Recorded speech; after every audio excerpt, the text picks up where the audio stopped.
மகர ராசி, கடக லக்னம். ராசி அதிபதி சனி, லக்னாதிபதி சந்திரன். சந்திரன் 7ஆம் வீட்டில் இருக்காரு.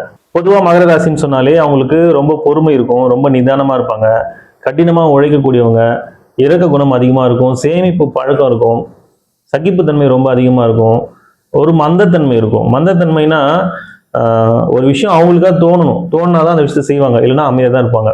இவங்களை புஷ் பண்ணி ஒரு விஷயத்தை செய்ய வைக்க முடியாது. அதே போல தயக்கம் இருக்கும். அவங்களுக்காக அந்த விஷயத்த செய்யணுன்ற எண்ணம் வரும்பொழுது அதை செய்யணும்னா கூட நம்ம செஞ்சோம்னா என்ன நடக்குமோ அந்த ஒரு ஆசோலேஷன்ல இருப்பாங்க. அதனால நிறைய விஷயம் செய்யாமலே விட்டுருவாங்க.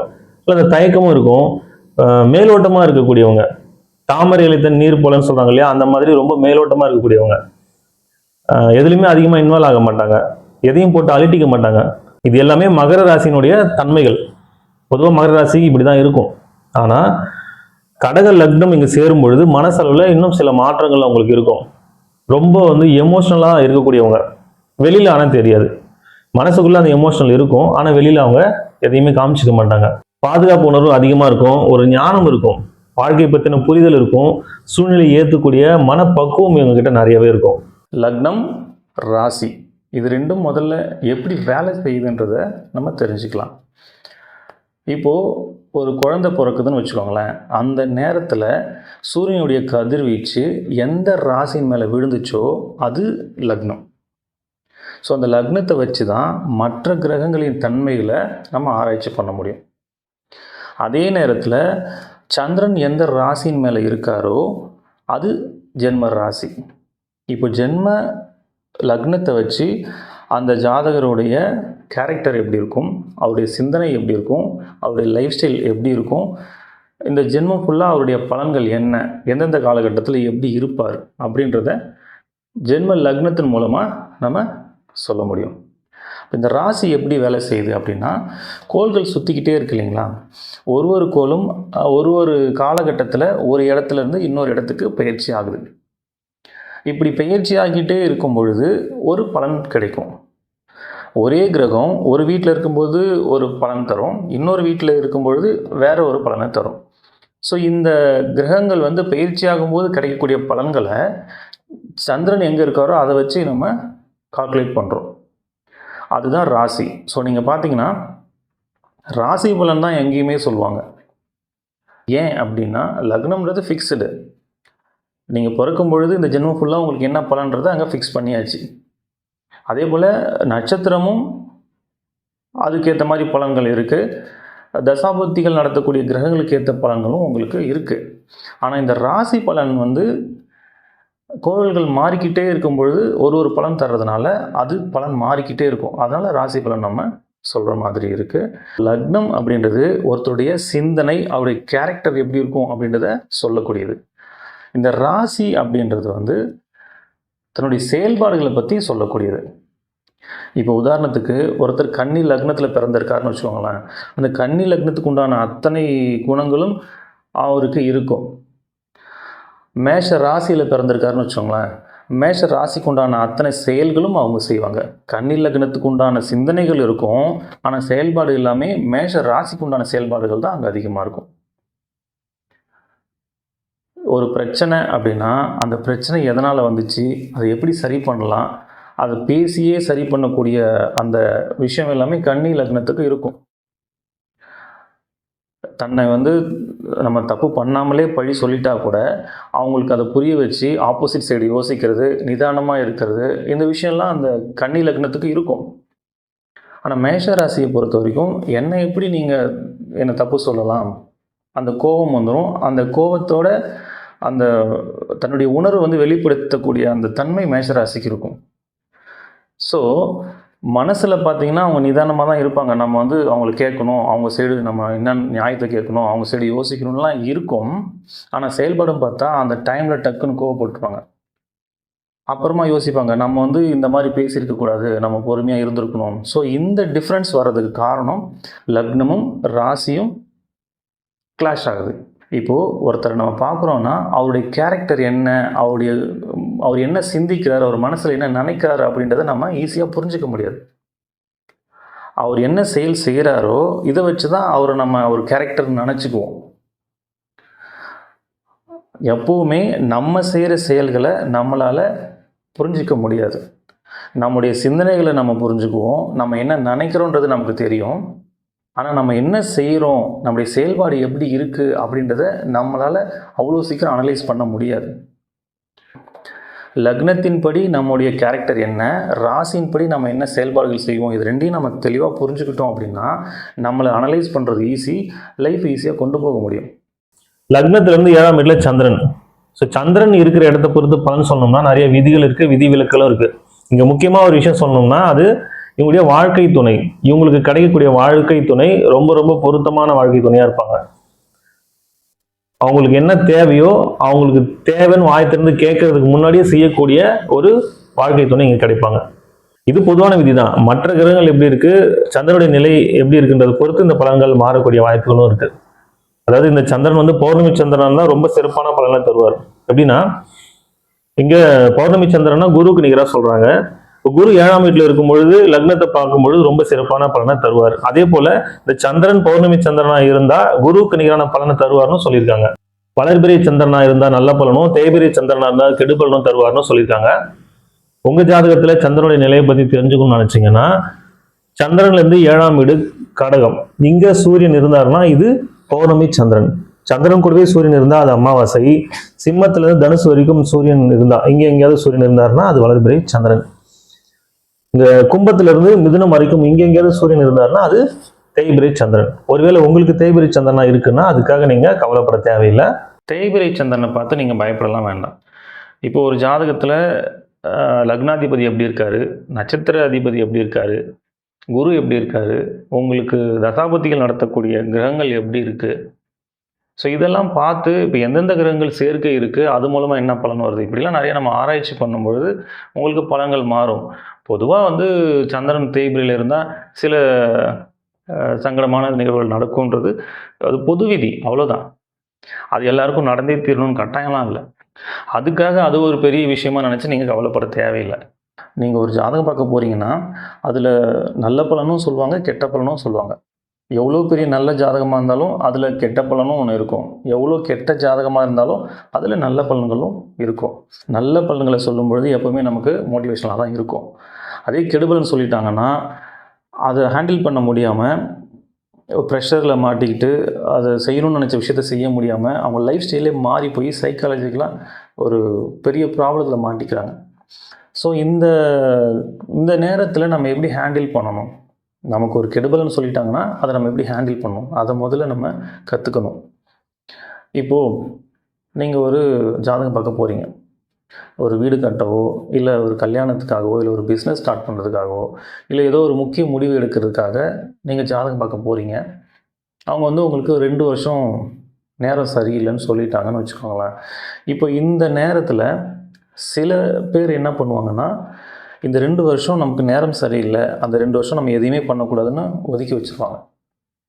இன்னும் சில பேர் என்ன பண்ணுவாங்கன்னா நேரம் சரியில்லை ஆனால் நம்ம செய்கிற விஷயத்த செய்யாமல் இருக்க முடியாது, நம்ம செஞ்சு தான் ஆகணும் அப்படின்னு சொல்லி பயந்துக்கிட்டே செஞ்சுருவாங்க.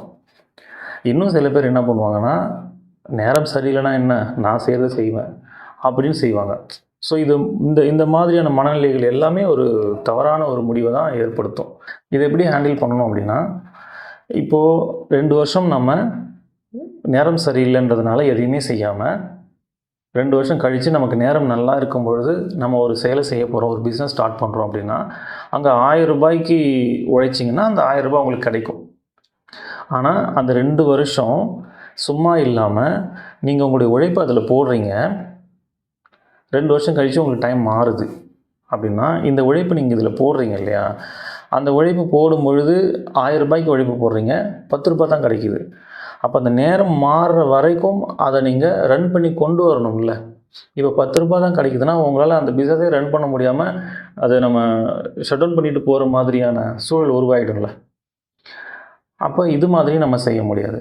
அப்போ என்ன செய்யணும்னா, இந்த 2 வருஷம் சும்மா இருக்க முடியாது. அதுக்கு நம்ம ஒரு பிஸ்னஸ் ஸ்டார்ட் பண்ண போகிறோன்னா அதில் பெருசாக பாதிப்பு ஏற்படாத மாதிரி நம்ம பரிகாரங்கள் பண்ணிக்கலாம். இப்போ பரிகாரம் பண்ணுறதுனால சுத்தமாக நமக்கு அது நஷ்டமே ஆகாதான்னா கண்டிப்பாக நஷ்டங்கள் இருக்கும். கெட்ட நேரத்தில் நமக்கு ஒரு கெட்டது நடக்கணும்னா அதை தவிர்க்கவே முடியாது. ஆனால் 1000 ரூபாய்க்கு நீங்கள் உழைக்கிறீங்க, 10 ரூபாய் தான் உங்களுக்கு கிடைக்குன்ற இடத்துல பரிகாரம் பண்ணிவிட்டு நீங்கள் அந்த விஷயத்தை செய்யும்பொழுது ஒரு 100 ரூபாய் கிடைக்கும். ஸோ அந்த நல்ல நேரம் வர்ற வரைக்கும் உங்களால் அதை ரன் பண்ணி கொண்டு போக முடியும். ஆனால் அதுக்கப்புறம் நீங்கள் உழைச்ச உழைப்பு இருக்கு இல்லையா, இங்கே நீங்கள் என்னென்ன உழைப்பெல்லாம் உங்களுக்கு வீணாக போச்சோ, எவ்வளோ நஷ்டமாச்சோ அதை விட பல மடங்கு இங்கே திரும்ப கிடைக்கும். இப்போ நிறைய பேர் நேரம் சரியில்லைன்ற ஒரு காரணத்தினால எதையுமே செய்யாமல் விட்டுறாங்க. ஸோ அந்த மாதிரி இருக்கக்கூடாதுன்றதுக்காக நான் சொல்கிறேன், நீங்கள் கட்டாயம் செய்யுங்க. அந்த உழைப்பு அந்த நேரத்தில் பலன் தரலனாலும் உங்களுக்கு நேரம் மாறும் பொழுது பல மடங்கு திரும்ப கிடைக்கும். நல்ல நேரம் வந்துச்சுன்னா 1000 ரூபாய்க்கு நீங்கள் உழைச்சிங்கன்னா 10,000 கிடைக்கலாம், 1,00,000 கிடைக்கலாம். அதுக்கு நீங்கள் என்ன பண்ணியிருக்கணும், கெட்ட நேரமாக இருந்தால் கூட உங்களோட உழைப்பை மிஸ் பண்ணக்கூடாது. நீங்கள் எல்லா நாளும் அந்த உழைப்பை போட்டுக்கிட்டே இருக்கணும். அதுக்கு தான் சொன்னேன், வெறும் உழைப்பு மட்டும் நீங்கள் போடும் பொழுது அந்த நல்ல நேரம் வரைக்கும் அந்த பிஸ்னஸை கொண்டு போக முடியாமல் போகலாம். அதுக்கு தான் சின்ன சின்ன பரிகாரங்கள் பண்ணிக்கணும். பரிகாரம் பண்ணணும்னா பணம் செலவு பண்ணி தான் பண்ணணும், கட்டாயம்லாம் இல்லை. பணம் செலவு செய்யாமலே நிறைய பரிகாரங்கள் செய்ய முடியும். அது என்னன்றது நான் திரும்ப பின்னாடி சொல்கிறேன். ஸோ எவ்வளோ கெடுபலன்கள் நம்ம ஜாதகத்தில் இருந்தாலும் அதை சரி பண்ணுறதுக்கு ஆப்ஷன் ஒன்று இருக்குது. அதனால் நீங்கள் சந்திரன் தேய்பிரியாக இருக்கிறதுனால நமக்கு ஏதோ பெரிய பிரச்சனையாக இருக்குமோ அப்படின்னு பயப்பட வேணாம். அதனால் வரக்கூடிய பாதிப்புகளை நம்ம சரி செய்கிறதுக்கும் நம்மக்கிட்ட வாய்ப்புகள் இருக்கும். அந்த ஜாதகத்தில் பார்க்கும்பொழுது கண்டிப்பாக இருக்கும். அதனால் நீங்கள் பயப்பட வேண்டாம். இவங்களுக்கு வேலையை பற்றி சொன்னோம்னா, இயற்கை சார்ந்த வேலை செய்யக்கூடிய ஆர்வம் இவங்களுக்கு ரொம்ப அதிகமாக இருக்கும். உணவு சம்மந்தப்பட்டது, நீர் சம்மந்தப்பட்டது, பால் சம்மந்தப்பட்டது, காய்கறிகள், பழங்கள், இது சம்மந்தப்பட்ட வேலை செய்யக்கூடிய வாய்ப்புகள் இவங்களுக்கு அதிகமாக இருக்கும். ஆர்வம் ரொம்ப அதிகமாக இருக்கும். ஒரு டீச்சராக இருக்கிறது, ப்ரொஃபஸராக இருக்கிறது, அஸ்ட்ராலஜராக இருக்கிறது, சைக்காட்ரிஸ்டாக இருக்கிறது, ஒரு டாக்டராக இருக்கிறது, நர்ஸாக இருக்கிறது, கேட்ரிங், என்ஜினியரிங், இரும்பு சம்மந்தப்பட்ட வேலை, இயந்திரம் சம்மந்தப்பட்ட வேலை, நிலத்திலிருந்து கிடைக்கக்கூடிய பொருட்கள் மூலமாக செய்யக்கூடிய வேலைகள் எதுவாக இருந்தாலும் அதுக்கான வாய்ப்புகள் அதிகம். ஒரு லாயராக இருக்கிறது, இது மாதிரியான வேலைகள்லாம் செய்யக்கூடிய வாய்ப்புகள் இவங்களுக்கு ரொம்ப அதிகமாக இருக்கும். திருமண வாழ்க்கையை பொறுத்த வரைக்கும் இவங்க காதல் திருமணம் செய்யக்கூடிய வாய்ப்புகள் ரொம்ப அதிகம். இவங்களுக்கு ரொம்ப முக்கியமான ஒரு பிரச்சனை என்னன்னா, மனசளவில் ரொம்ப எமோஷனலாக இருக்கக்கூடியவங்க தான். ஆனால் இவங்களுடைய எமோஷன்ஸ் எதையுமே வெளியில் எக்ஸ்போஸ் பண்ண மாட்டாங்க. அவங்க என்ன நினைக்கிறாங்கன்றதை வாயை திறந்து சொல்லவும் மாட்டாங்க, அவங்களுடைய செயல்பாடுகளையும் காமிக்க மாட்டாங்க. இது இவங்களை புரிஞ்சுக்கிறது இவங்களுடைய லைஃப் பார்ட்னருக்கு ரொம்ப கஷ்டமாக இருக்கும். ஆனால் இவங்களுக்கு கிடைக்கக்கூடிய லைஃப் பார்ட்னர் எப்படி இருப்பாங்கன்னா, இவங்களுக்கு ஒரு விஷயம் வேணும் வாயை திறந்து கேட்கறதுக்கு முன்னாடியே செய்யக்கூடிய ஒரு லைஃப் பார்ட்னர். இவங்களுக்கு என்ன தேவை அப்படின்றது இவங்க சொல்ல தேவையில்லை, அவங்களே செஞ்சுருவாங்க. அந்த மாதிரியான ஒரு வாழ்க்கை துணை இவங்களுக்கு கிடைக்கும். ஆனால் இவங்க அவங்க கிட்ட தயங்குவாங்க. இவங்களுடைய உணர்வுகளை வெளிப்படுத்துறதுக்கு ரொம்ப தயக்கமாக இருப்பாங்க. இவங்க ரொம்ப மந்தத்தன்மையில் இருக்கிறதுனாலையும் மேலோட்டமாக இருக்கிறதுனாலையும் சின்ன சின்ன பிரச்சனைகள் வரக்கூடிய வாய்ப்புகள் இருக்கும். ஆனால் அதை சரி பண்ணி கொண்டு போகிற கெப்பாசிட்டி இவங்ககிட்ட இருக்கும். அதை புரிஞ்சுக்கிற தன்மை, ஏற்றக்கூடிய தன்மையெல்லாம் இவங்ககிட்ட இருக்கும். அதனால பெரிய அளவில் திருமண வாழ்க்கையில் பிரச்சனைகள் வர்றதுக்கான வாய்ப்புகள் குறைவு தான். இது பொதுவான பலன் தான். மற்ற கிரகங்களை பொறுத்து பலன்கள் மாறக்கூடிய வாய்ப்புகள் இருக்கு. ஒருவேளை உங்க வாழ்க்கையில நிறைய ப்ராப்ளம் ஃபேஸ் பண்றீங்கன்னா நம்ம சொல்லக்கூடிய எளிய முறை பரிகாரங்களை வீட்டிலேயே செஞ்சுக்கோங்க. நிச்சயமா பிரச்சனைகள் குறையும். பரிகாரம் ஏன் சார் பண்ணணும்? பரிகாரம் பண்ணால் பிரச்சனை தீர்ந்துருமா? நிச்சயமாக தீராது. இப்போது நம்ம ஜாதகத்தில் இருக்கக்கூடிய நல்ல பலன்களை நம்ம அனுபவித்து தான் தீரணும். அதே போல் கெடு பலன்களையும் கட்டாயம் அனுபவிக்கணும். அதுக்கு தான் பிறந்திருக்கோம். அப்புறம் இதுக்கு பரிகாரம் பண்ணணும்.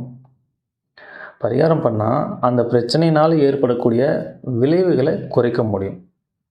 அந்த பிரச்சனையை ஃபேஸ் பண்ண முடியும். அந்த பிரச்சனையை கடந்து போகிறதுக்கான வழிகள் நமக்கு கிடைக்கும். எப்போவுமே நம்ம பிரச்சனையை பார்த்து பயப்பட மாட்டோம். அந்த பிரச்சனையினால் ஏற்படக்கூடிய விளைவுகளை நினச்சி தான் நம்ம பயப்படுவோம். அந்த விளைவுகள் தான் நமக்கு சிரமத்தை கொடுக்கும். இப்போ உதாரணத்துக்கு, இப்போ இந்த உதாரணம் நான் நிறைய இடத்துல சொல்லியிருக்கேன். இருந்தாலும் எளிமையாக இருக்கிறதுனால நான் திரும்பவும் இதையே சொல்கிறேன்.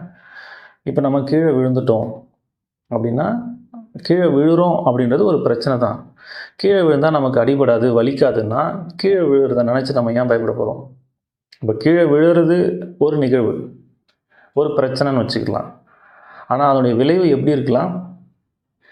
ஒன்றுமே நடக்காமல் நம்ம எழுந்துடலாம், இல்லை கை காலில் முறிவு ஏற்படலாம், இல்லை 6 மாதம் படுத்து படுக்கையாக இருக்கலாம், இல்லை உயிர் போகிற அளவு கூட பாதிப்பு ஏற்படலாம். அப்போது கீழே விழுறது ஒரு பிரச்சனை, ஆனால் அதோடைய விளைவுகள் மாறிக்கிட்டே இருக்கு இல்லையா? இப்போ நம்ம பரிகாரம் பண்ணுறதுனால என்ன நடக்கும்னா, அந்த கீழே விழுற பிரச்சனையை நம்ம தவிர்க்க முடியாது, ஆனால் அதனால் ஏற்படக்கூடிய பாதிப்பை நம்ம குறைக்க முடியும்.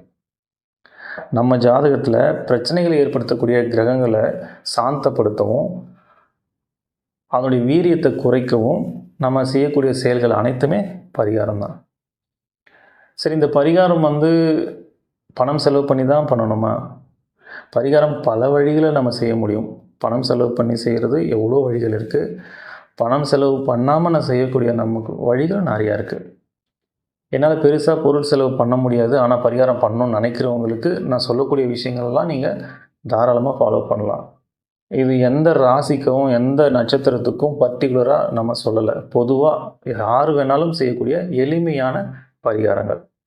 முதல்ல சூரியனுக்கு சமர்ப்பணம் செய்யணும். தினமும் காலையில் குளிச்சுட்டு மொட்டை மாடியில் போய் நின்று, இல்லை வீட்டுக்கு வெளியில் போய் நின்று சூரியனை பார்த்து கையில் தண்ணி அள்ளி இப்படி கீழே கொட்டுங்க. சூரியனை பார்த்து இப்படி கீழே கொட்டுங்க. சமர்ப்பணம் சொல்லி செய்யுங்க. ஒவ்வொரு பௌர்ணமி அன்னைக்கும் திருவண்ணாமலைக்கு கிரிவலம் போயிட்டு வாங்க. பௌர்ணமி அன்னைக்கு போகிறதுக்கு எனக்கு வாய்ப்பு இல்லை சார் அப்படின்னா, வளர்பிறை டைமில் ஏதோ ஒரு நாள் நீங்கள் போயிட்டு வரலாம். இல்லை அப்போவும் என்னால் முடியாது, எனக்கு எப்போ டைம் கிடைக்குன்னே தெரியல அப்படின்னா, அட்லீஸ்ட் திருவண்ணாமலைக்கு போயிட்டு வாங்க. என்னால் திருவண்ணாமலைக்கு போகிற அளவுக்கு எனக்கு சுச்சுவேஷன் இல்லை சார் அப்படின்னா, நீங்கள் எங்கே இருக்கீங்களோ அங்கேயே நீங்கள் மொட்டை மாடியிலேருந்து சந்திரனுடைய ஒளியில் உங்களால் எவ்வளோ நேரம் இருக்க முடியுமோ இருக்கலாம் பௌர்ணமி அன்னைக்கு. அடுத்தது நவகிரகங்களை சுற்றுங்க. இந்த நவகிரகங்கள் சனிக்கிழமையில் சுற்றுறது சிறப்பு. ஏன் சனிக்கிழமையில் சுற்றணும் அப்படின்னா, ஒவ்வொரு நாளும் சூரியன் உதிக்கிற நேரத்தில் எந்த கிரகங்களுடைய கதிர்வீச்சு பூமி மேலே படுதோ அந்த கிரகத்தினுடைய ஆதிக்கம் அந்த நாளில் இருக்கும். அப்படி தான் நம்முடைய வாரங்கள் இருக்கும். தமிழ் வாரங்கள் 7 நாள் வருது இல்லைங்களா? 7 நாளுமே ஒரு கிரகத்தின் ஆதிக்கம் அங்கே அதிகமாக இருக்கும். அதுபோல் சனி பகவானுடைய ஆதிக்கம் சனிக்கிழமைகளில் அதிகமாக இருக்கும். சனி கிரகத்திலேருந்து வரக்கூடிய கதிர்வீச்சுகள் மூலமாக நமக்கு பலன்கள் கிடைக்கும். பூமியிலிருந்து சனி கிரகம் ரொம்ப தொலைவில் இருக்கிறதுனால இடைப்பட்ட தூரத்தில் இருக்கக்கூடிய கிரகங்கள் அதனுடைய கதிர்வீச்சையும் அதனுடைய பலன்களையும் நம்ம பெறக்கூடிய வாய்ப்புகள் சனிக்கிழமைகளில் அதிகமாக இருக்கும். அதனால் சனிக்கிழமைகளில் நம்ம நவகிரகங்களை சுற்றி வரணும். நவகிரகங்களை சுற்றும் பொழுது ஒரு கிரகத்தின் பேரை சொல்லி போற்றி சொல்லி சுற்றிட்டு வாங்க. சூரிய பகவானை போற்றி, சந்திர பகவானை போற்றி, செவ்வாய் பகவானை போற்றி, புத பகவானை போற்றி, குரு பகவானை போற்றி, சுக்கிர பகவானை போற்றி, சனி பகவானை போற்றி 7 சுற்று கிளாக் வைஸ் சுற்றணும்.